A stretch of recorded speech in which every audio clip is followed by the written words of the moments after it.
ẹ wojú Bassey ògbólógbòó afipábánisùn tó ń ṣòro bí agbọ́n l'Ondo.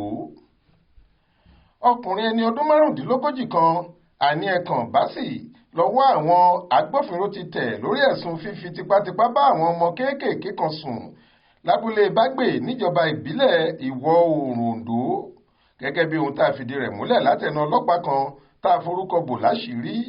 Àwọn ọmọdébìnrin méjì kan, Ọlárìnwájú Dámilọ́lá ẹni ọdún 12 àti Mustapha Aishat ọmọ ọdún 14 ni afurasí ọ̀daràn ọ̀hún kọ́kọ́ fipá ṣe túsọ̀ọ̀mù fún láago 3 ọ̀sán oṣù kẹsàn-án ọdún 2023 tá a wà nínú rẹ̀ yìí nílé tó ń gbé ládùúgbò Agbógunrá lábúlé Bágbè.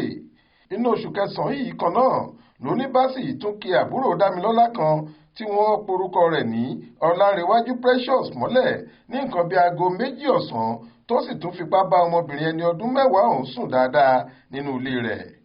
Ọjọ́ Ajé Monde ọ̀sẹ̀ yìí ni wọ́n fojú ọkùnrin oníkinní kò mọ́mọdé ọ̀hún ba ilé-ẹjọ́ tí wọ́n ti ń gbọ́ ẹ̀sùn lórí lílo ọmọdé lọ́nà àìtọ́ èyí tó wà nínú ọgbà Òkè Ẹ̀dà nílùú Àkúrẹ́, níbi tí wọ́n ti fẹ̀sùn 2 ọ̀tọ̀ọ̀tọ̀ kàn án.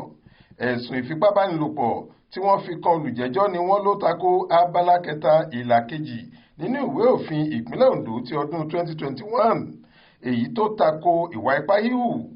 Adájọ́ kóòtù ọ̀hún, onídàájọ́ Fọláṣadé Adúrójà, nínú ìpinnu rẹ̀ ti ní kí wọ́n sì lọ́ọ́ fi ọkùnrin náà pamọ́ sínú ọgbà ẹ̀wọ̀n Olókùúta náà títí di ọjọ́ míì ọjọ́ rẹ̀.